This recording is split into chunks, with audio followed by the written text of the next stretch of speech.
নমস্কার বন্ধুরা, আজকে পুজো স্পেশাল একটা দারুণ সুস্বাদু নিরামিষ রেসিপি আপনাদের সঙ্গে শেয়ার করব, যেটা আপনারা একটুখানি দেখলেই খুব সহজে বানিয়ে খেতে পারবেন। আর একটা বিশেষ উপকরণে এই খাবারের স্বাদ হবে অসাধারণ। এটা ফ্রাইড রাইস, পোলাও, রুটি, পরোটা, লুচি যেটা দিয়ে খাবেন সেটা দিয়েই আপনারা জমিয়ে খেতে পারবেন। আর সময় কিন্তু খুবই সামান্য লাগে।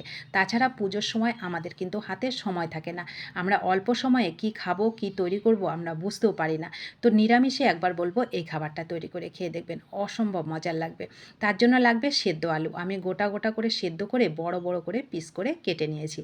তো এটা তৈরি করতে আমি কোনো রকম জলের ব্যবহার করব না। আমি হাফ বাটি ছানার জল নিয়েছি। হাফ বাটি ছানার জলের মধ্যে ১ চামচ মতন জিরের গুঁড়ো, ১ চামচ ধনের গুঁড়ো, ১ চামচ লাল লঙ্কার গুঁড়ো, ১ চামচ হলুদ, মানে যতটা হলুদ লাগবে, আর স্বাদের ব্যালেন্সের জন্য একটুখানি চিনি দিয়ে গুঁড়ো মশলাটাকে সুন্দর করে ছানার জলের মধ্যে মিশিয়ে নিলাম।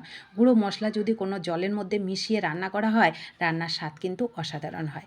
তো মশলাটা আমার রেডি হয়ে গেল। আমি কোনো রকম বাটা মশলা ব্যবহার করব না বলে গুঁড়ো মশলাটা আগে রেডি করেছি। গ্যাসটাকে অন করে কড়াই বসিয়ে দিলাম। আমি এখানে যতটা তেল লাগবে ততটা তেল দিলাম। এখানে শুকনো লঙ্কা, জিরে আর গরম মশলা আর তেজপাতা ফোড়নে দিলাম। ফোড়নটাকে হালকা করে ভেজে নিলাম। তারপরে আমি দিলাম ১ টুকরো আদা গ্রেট করে দিলাম। আপনারা থেতো করেও দিতে পারেন, আবার বেটেও দিতে পারেন। তো আদাটাকে আমি আগে ভালো করে ভেজে নেব। আদা দেখবেন ভাজার পরে খুব সুন্দর কিন্তু একটা ভাজা গন্ধ বেরোয়। তো আদাটা যখন একটু ভাজা হয়ে যাবে, সুন্দর গন্ধ বেরোবে, তখন এর মধ্যে বড় সাইজের একটা টমেটো গ্রেট করে নিয়েছিলাম সেটা দিয়ে দিলাম। টমেটোটাকেও সুন্দর করে ভেজে নেব কাঁচা গন্ধ যাওয়া পর্যন্ত। তো এই সময় আমি যতটা লবণ লাগবে ততটা লবণ দিয়ে দিলাম। লবণটা দিয়ে আমি টমেটোটাকে হালকা করে ভেজে নিলাম। কাঁচা গন্ধ যখন চলে গেছে টমেটোর, তখনই যে মশলাটা রেডি করেছিলাম ওই মশলাটা এর মধ্যে দিলাম। এইবার গ্যাসের ফ্লেমটাকে মিডিয়ামে করে রেখে মশলাটাকে সুন্দর করে ভাজবো। এই মশলাটা এরকম করে কষাবো যেন 90% মানে মশলাটা কষানো হয়ে যাবে, সেই পর্যন্ত মশলাটাকে কষাবো। পুরো কষাবো না কিন্তু, হালকা একটু 10% যেন থাকে সেরকম অবশ্যই খেয়াল করবেন। কারণ দেখুন আমি 90% পর্যন্ত এই মশলাটাকে কিন্তু আমি কষিয়ে নিয়েছি। দেখুন তেলটা কিন্তু ছেড়ে ছেড়ে আসছে। এখনও পুরোটা কষানো হয়নি। তো সেই সময় আমি এই যে সেদ্ধ আলুটাকে দিলাম। সেদ্ধ আলুটাকে দিয়ে আমি গ্যাসের ফ্লেমটাকে একদম লো করে দিয়ে আরও কিছুক্ষণ এই মশলার সঙ্গে আলুটাকে ভালো করে কষিয়ে নেব। তবেই আলুর ভেতরে মশলাটা খুব সুন্দর ঢুকবে। এই সময় আমি যে বিশেষ উপকরণ আমি সেটা হচ্ছে ছানা। এই ছানাটা কিন্তু নর্মাল ছানা নয়। আমি দুধটাকে ঘন করে জাল করে একটু সর যখন পড়বে তখনই আমি এর মধ্যে ছানাটাকে একটু ভিনেগার দিয়ে ছানা তৈরি করেছিলাম। আর এই ছানার স্বাদ কিন্তু আরও বেশি ভালো লাগে। আপনারা একবার তৈরি করে খেয়ে দেখবেন, দেখবেন অনেক ভালো লাগবে। তো আমি ছানার জলটাও রেখে দিয়েছি। সেই ছানার জলটা দিয়ে আমি রান্নাটা করব। ছানাটাকে দিয়ে দিলাম। গ্যাসের ফ্লেমটাকে একদম লো করে দিয়ে কিছুক্ষণ ঢেকে ঢেকে মশলার সাথে এই সেদ্ধ আলুটাকে আমি কষিয়ে নেব। দেখুন কষানোটা কত সুন্দর হয়ে গেছে।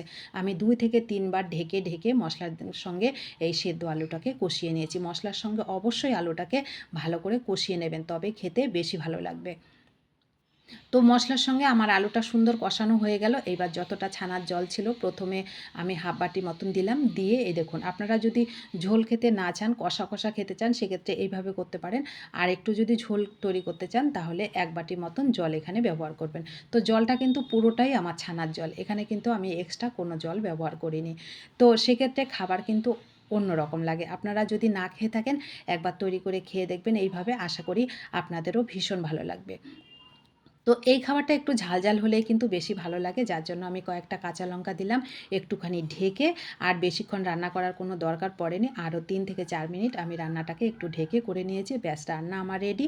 এইবার গ্যাসটাকে অফ করে আমি একটুখানি গরম মশলার গুঁড়ো আর ১ চামচ ঘি দিয়ে গ্যাসটাকে অফ করে আরও মিনিট খানেক এটাকে ঢেকে রেস্টে রেখে দেবো। তাহলে খুব সুন্দর একটা ফ্লেভার বেরোবে।